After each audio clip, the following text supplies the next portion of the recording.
नमस्कार विद्यार्थी मित्रांनो, स्मार्ट अभ्यास या यूट्यूब चॅनलवर आपले मनापासून स्वागत आहे. आज दिनांक 21 फेब्रुवारीच्या ज्या महत्त्वपूर्ण चालू घडामोडी असणार आहेत त्याचा अभ्यास या व्हिडिओच्या माध्यमातून आपण करणार आहोत. तत्पूर्वी आपण जर चॅनलवर नवीन असाल तर चॅनलला सबस्क्राईब करून घ्या. व्हिडिओ जर आवडला तर व्हिडिओला लाईक करा. तसेच हा व्हिडिओ आपल्या विद्यार्थी मित्रांना नक्की शेअर करा, जेणेकरून याचा फायदा आपल्या मित्रांना सुद्धा होईल. चला मग सुरुवात करूया आजच्या महत्त्वपूर्ण चालू घडामोडींना. आणि आजच्या चालू घडामोडीचा पहिला प्रश्न असणार आहे की नुकतेच दिल्लीच्या नवीन मुख्यमंत्री कोण बनले आहेत. ऑप्शन्स या ठिकाणी देण्यात आले आहेत. याचे योग्य उत्तर असेल option number A, Rekha Gupta या दिल्लीच्या नवीन मुख्यमंत्री बनल्या आहेत. आणि अतिशय महत्त्वाचा हा प्रश्न असणार आहे आपल्या परीक्षेच्या दृष्टीने. त्याविषयी काही पॉईंट्स लक्षात ठेवायचे आहेत. या ज्या काही रेखा गुप्ता आहेत त्या दिल्लीच्या नवीन मुख्यमंत्री बनले आहेत आणि या दिल्लीच्या चौथ्या महिला मुख्यमंत्री ठरल्या आहेत. या अगोदर 3 महिला मुख्यमंत्री दिल्लीच्या राहिलेल्या आहेत. त्यांचे सुद्धा नावं आपल्याला लक्षात ठेवायचे आहेत. तर पहिले होते सुषमा स्वराज, ज्या की भाजपा या पार्टीच्या होत्या. दुसऱ्या होत्या शीला दीक्षित. तिसऱ्या होत्या आतिशी सिंग मार्लेना. आणि आता चौथ्या मुख्यमंत्री बनले आहेत दिल्लीच्या रेखा गुप्ता. हे नावं आपण लक्षात ठेवायचे आहेत. त्यासोबतच हे सुद्धा पॉईंट्स लक्षात ठेवायचे आहेत की सध्या भारतामध्ये फक्त 2च राज्य आहेत की ज्या ठिकाणी महिला मुख्यमंत्री आहेत. एक आहे पश्चिम बंगाल, ज्या ठिकाणी ममता बॅनर्जी मुख्यमंत्री आहेत. आणि दुसरे आहेत आता दिल्ली जे केंद्रशासित प्रदेश आहे त्या ठिकाणी रेखा गुप्ता. तसेच भारताची पहिली महिला मुख्यमंत्री कोण होत्या असं जर विचारण्यात आलं तर त्यांचं नाव लक्षात ठेवायचं आहे सुचेता कृपलानी, ज्या की उत्तर प्रदेश या राज्याच्या 1963 साली महिला मुख्यमंत्री बनल्या होत्या. आणि महाराष्ट्राला आत्तापर्यंत एकही महिला मुख्यमंत्री मिळालेली नाही, हे सुद्धा आपण लक्षात ठेवायचं आहे. त्यासोबतच दिल्लीचा विषय आला आहे तर दिल्लीविषयी लक्षात ठेवायचं आहे. हा एक केंद्रशासित असा प्रदेश आहे आणि त्या केंद्रशासित प्रदेशामध्ये विधानसभा आहे. मुख्यमंत्री आहेत रेखा गुप्ता आणि उपराज्यपाल बनले आहेत विनय सक्सेना. त्यासोबतच इतर राज्यांचे जे नवीन मुख्यमंत्री झालेले आहेत ते सुद्धा आपल्याला माहिती असायला पाहिजे. तर महाराष्ट्राचे नवीन मुख्यमंत्री देवेंद्र फडणवीस बनले आहेत. दुसऱ्यांदा ते महाराष्ट्राचे मुख्यमंत्री बनलेले आहेत. तेलंगणाचे मुख्यमंत्री रेवंत रेड्डी, कर्नाटकचे सिद्धारामय्या, आंध्र प्रदेशचे मुख्यमंत्री चंद्रबाबू नायडू, हरियाणाचे मुख्यमंत्री नायब सैनी बनले आहेत. राजस्थानचे नवीन मुख्यमंत्री भजनलाल शर्मा, मध्य प्रदेशचे मुख्यमंत्री मोहन यादव, छत्तीसगडचे मुख्यमंत्री विष्णू देवसाई, झारखंडचे मुख्यमंत्री हेमंत सोरेन, ओडिशाचे मुख्यमंत्री मोहन चरण मांझी, जम्मू काश्मीर ओमर अब्दुल्ला, सिक्कीमचे मुख्यमंत्री प्रेमसिंग तमांग आणि मिझोरमचे मुख्यमंत्री बनले आहेत लाल दोहोमा. त्यानंतर पुढचा प्रश्न बघणार आहोत. तर नुकतेच भारत व जपान या देशांच्या दरम्यान कोणते सैन्य अभ्यास सुरू झाले. ऑप्शन्स या ठिकाणी देण्यात आले आहेत. जे योग्य उत्तर असणार आहे ऑप्शन नंबर बी, धर्मा गार्जियन. हे नुकतंच भारत आणि जपान या 2 देशांच्या दरम्यान सैन्य अभ्यास सुरू झालेला आहे. त्याविषयी काही पॉईंट्स लक्षात ठेवायचे आहेत. तर हे जे काही धर्मा गार्जियन सैन्य अभ्यास आहे याचं हे 6व्या क्रमांकाचं एडिशन होतं, जे की भारत आणि जपान या 2 देशांचा दरम्यान हे सैन्य अभ्यास पार पडलेला आहे. आणि याचा कालावधी होता 25 फेब्रुवारी ते 9 मार्च दरम्यान असणार आहे. ठिकाण असेल जपानमधील माउंट फुजी.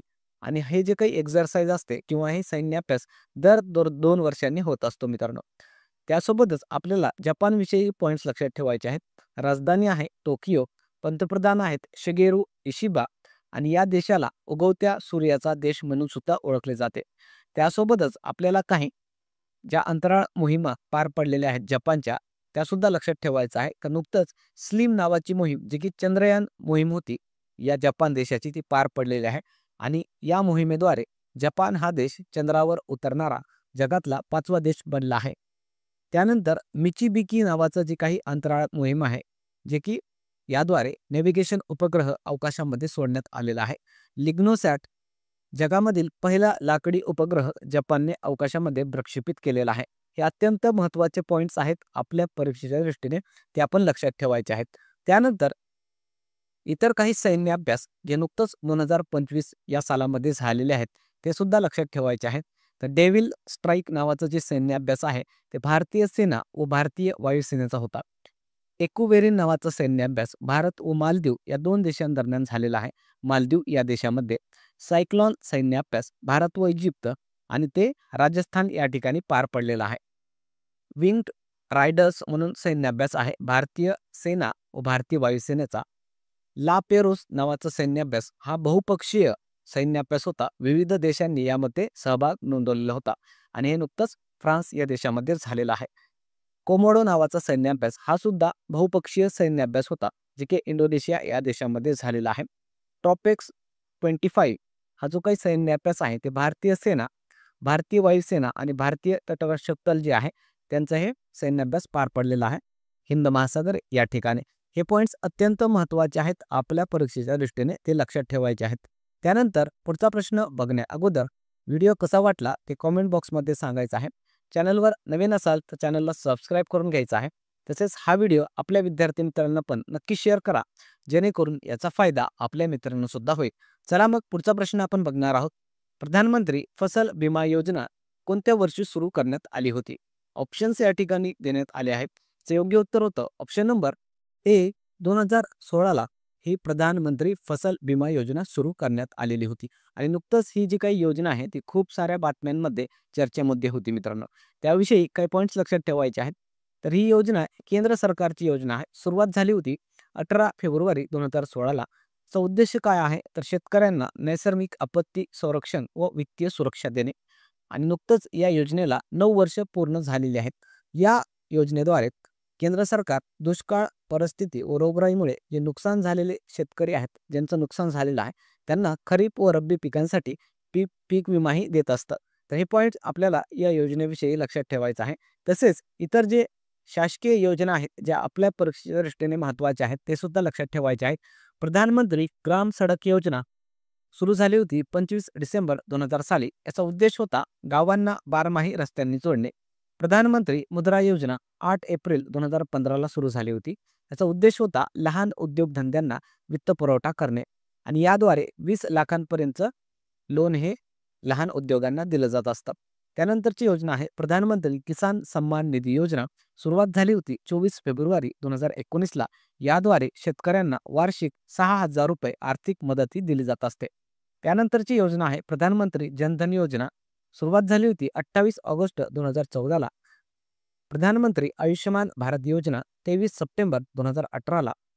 प्रधानमंत्री पीक विमा योजना 2016ला सुरू झाली होती. स्वच्छ भारत अभियान 2 ऑक्टोबर 2014ला. मेक इन इंडिया 25 सप्टेंबर 2014 आणि स्टार्टअप इंडिया 2016 या साली सुरू झालेलं होतं. तर हे आपल्याला लक्षात ठेवायचे आहेत योजना, त्यावर आपल्या परीक्षांमध्ये प्रश्नही विचारण्यात आलेले आहेत. त्यानंतरचा प्रश्न असेल, नुकतेच Asia mixed team badminton championship स्पर्धा कोणी जिंकली? ऑप्शन्स या ठिकाणी देण्यात आले आहेत. जे योग्य उत्तर असेल ऑप्शन नंबर सी, इंडोनेशिया या देशाने ही नुकतंच स्पर्धा जिंकलेली आहे. त्याविषयी काही पॉईंट्स लक्षात ठेवायचे आहेत. तर ही जी काही स्पर्धा आहे बॅडमिंटनशी संबंधित ते 11 फेब्रुवारी ते 16 फेब्रुवारी दरम्यान पार पडलेली आहे चीन या देशामध्ये आणि विजेता देश ठरलेला आहे इंडोनेशिया. आणि ही जी काही स्पर्धा असते ती दर 2 वर्षांनी आयोजित केली जात असते आणि या स्पर्धेमध्ये भारताचा क्रमांक हा 5वा राहिलेला आहे. तर आपल्याला यामध्ये भारताचा क्रमांक हा विचारला जाऊ शकतो, ते लक्षात ठेवायचं आहे. त्यासोबतच नुकतंच बॅडमिंटन संबंधित इंडिया ओपन स्पर्धा पार पडलेली आहे नवी दिल्ली या ठिकाणी. यामध्ये पुरुष एकेरीचा विजेता ठरला होता विक्टर एक्झलसन म्हणून, जो की डेन्मार्क या देशाचा आहे. आणि महिला एकेरीची विजेता होती अनसिंग यंग, जे की दक्षिण कोरिया या देशाची बॅडमिंटनपटू होती मित्रांनो. त्यासोबतच जे बॅडमिंटन स्पर्धा आहे त्यांचे विविध जे काही कप असतात, जे ट्रॉफीज आहेत, ते आपल्याला परीक्षांमध्ये विचारले जातात, ते लक्षात ठेवायचं आहे. तसं थॉमस कप असेल, उबेर कप असेल, नारंग कप, रहमतुल्ला कप आणि सुधीरमन कप हे बॅडमिंटन स्पर्धेशी संबंधित ट्रॉफीज आहेत किंवा कप आहेत. हे सुद्धा आपण लक्षात ठेवायचं आहे. त्यानंतरचा प्रश्न असेल की नुकतेच इजिप्त देशात भारताचे नवीन राजदूत म्हणून कोणाची नियुक्ती करण्यात आली? ऑप्शन्स या ठिकाणी देण्यात आले आहेत. जे योग्य उत्तर असेल ऑप्शन नंबर डी, सुरेश के रेड्डी हे नुकतंच आता भारताचे इजिप्त या देशातील नवीन राजदूत असणार आहेत. त्यासोबतच आपल्याला जे इजिप्त देश आहे त्याविषयी पॉईंट्स लक्षात ठेवायचे आहे. याची राजधानी आहे काहिरा, राष्ट्रपती आहे अब्दुल फतेह अल सिसी आणि चलन आहे इजिप्शियन पाऊंड. त्यासोबतच अलीकडे झालेल्या ज्या महत्त्वाच्या नियुक्त्या आहेत ते सुद्धा आपल्याला लक्षात ठेवायचं आहे.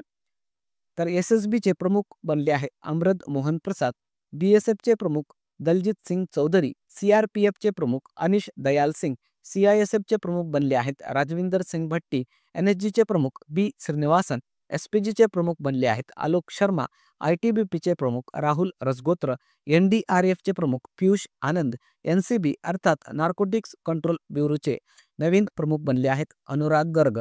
तसेच जे आपले तिन्ही सेना दल आहेत त्यांचे सुद्धा नव्याने नियुक्त्या करण्यात आलेल्या आहेत. तर भारतीय हवाई दलाचे प्रमुख बनले आहेत अमरप्रीत सिंग, भारतीय नौदलाचे प्रमुख दिनेश कुमार त्रिपाठी, भारतीय सेना प्रमुख बनले आहेत उपेंद्र द्विवेदी.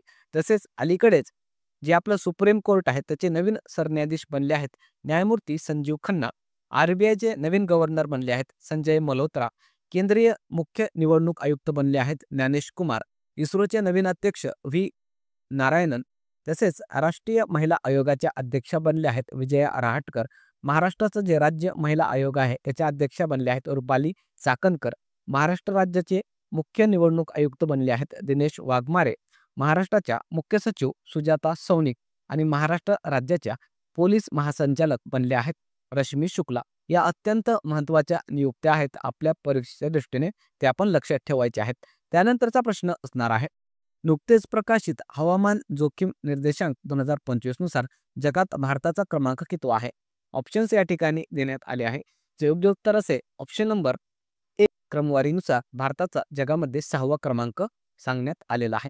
त्याविषयी पॉइंट्स लक्षात ठेवायचा आहे. हवामान जोखीम निर्देशांक अर्थात त्यालाच आपण क्लायमेट रिस्क इंडेक्स असं सुद्धा म्हणतो. या निर्देशांकानुसार जे प्रतिकूल परिणाम झालेले टॉपचे देश कोणते आहेत ज्यांच्यावर खूप जास्त मोठ्या प्रमाणामध्ये हवामानाचा परिणामही झालेला आहे. तर पहिल्या क्रमांकावर आहे डोमेनिका, दुसऱ्या क्रमांकावर चीन, तिसऱ्या क्रमांकावर आहे हॉन्डरस, चौथ्या क्रमांकावर म्यानमार, पाचव्या क्रमांकावर इटली आणि आपल्या भारताचा क्रमांक यामध्ये 6वा सांगण्यात आलेला आहे. या निर्देशांकाची सुरुवात झाली होती 2006 साली आणि या निर्देशांकानुसार जगभरातील जे विविध देश आहेत त्या देशांवर हवामानाचा चक्रीवादळ असेल, पूर असेल, दुष्काळ इत्यादीमुळे किती मोठ्या प्रमाणामध्ये प्रतिकूल परिणाम झाला याचं आकलन करून त्यानुसार जे मानवी आणि आर्थिक जे नुकसान झालेलं आहे त्याच्या आधारावर त्या देशांना क्रमवारीही दिली जात असते. तर भारताचा क्रमांक आपल्यासाठी महत्त्वाचा आहे, ते क्रमांक आपण लक्षात ठेवायचा आहे. त्यासोबतच जे इतर इंडेक्स आहेत त्यामध्ये भारताचा क्रमांक किती आहे ते आपल्याला परीक्षेमध्ये विचारलं जातं, ते आपण लक्षात ठेवायचं आहे. तर वर्ल्ड इनोव्हेशन इंडेक्स यामध्ये भारताचा क्रमांक आहे 39वा, वर्ल्ड टॅलेंट इंडेक्समध्ये भारताचा क्रमांक 58वा, एशिया पॉवर इंडेक्समध्ये तिसऱ्या क्रमांकावर भारत आहे, ग्लोबल हंगर इंडेक्स 105व्या क्रमांकावर, वर्ल्ड हॅपीनेस इंडेक्समध्ये 126वा क्रमांक आहे, जेंडर इनइक्वॅलिटी इंडेक्स 129वा क्रमांक, करप्शन इंडेक्समध्ये भारताचा क्रमांक 93वा आहे, नेटवर्क रेडिनेस इंडेक्समध्ये भारताचा क्रमांक 49वा आहे, वर्ल्ड प्रेस फ्रीडम इंडेक्सनुसार भारताचा क्रमांक 159वा आणि मल्टी डायमेन्शनल पॉवर्टी इंडेक्सनुसार भारताची अवस्था अत्यंत वाईट सांगण्यात आलेली आहे. त्यानंतर मित्रांनो पुढचा प्रश्न असणार आहे नुकतेच 10व्या आंतरराष्ट्रीय महिला संमेलनाचे आयोजन कोठे करण्यात आले? ऑप्शन्स या ठिकाणी देण्यात आले आहे. जे योग्य उत्तर असेल ऑप्शन नंबर सी बेंगलोर या ठिकाणी नुकतंच 10व्या क्रमांकाचं आंतरराष्ट्रीय महिला संमेलन आयोजित करण्यात आलेलं होतं. त्याविषयी काही पॉईंट्स लक्षात ठेवा. तर हे जे काही आंतरराष्ट्रीय महिला संमेलन आहे त्याचं 10व्या क्रमांकाचं हे एडिशन होतं आणि नुकतंच हे बेंगलोर कर्नाटक या ठिकाणी पार पडलेलं आहे. आणि याचं उद्घाटन हे आपले जे भारताचे राष्ट्रपती आहेत द्रौपदी मुर्मू यांनी केलेलं आहे. याचं आयोजन जे आर्ट ऑफ लिव्हिंगचे श्री श्री रविशंकर आहेत यांनी केलेलं होतं. या संमेलनामध्ये महिलांचा वाढता प्रभाव, त्यांचा विज्ञान, खेळ, राजकारण, कला व संस्कृती यातील महत्त्वपूर्ण योगदानावर प्रकाश याद्वारे टाकण्यात आलेला आहे. तर हे आपण या संमेलनाविषयी लक्षात ठेवायचं आहे. तसेच इतर जे महत्त्वाचे महोत्सव व संमेलन आहेत ते कोणत्या ठिकाणी आयोजन करण्यात आलेले होते हे आपण लक्षात ठेवायचं आहे. तर ग्रामीण भारत महोत्सव त्याचं आयोजन नवी दिल्ली या ठिकाणी करण्यात आलं होतं. बिमस्टेक युवा शिखर संमेलन गांधीनगर गुजरात या ठिकाणी, राष्ट्रीय सुशासन संमेलन गांधीनगर गुजरात 12व्या क्रमांकाचं वर्ल्ड गव्हर्नमेंट समिट दुबई या ठिकाणी पार पडलेले आहे. 15वी क्रमांकाची एरो इंडिया महोत्सव बेंगलोर या ठिकाणी झालेला आहे.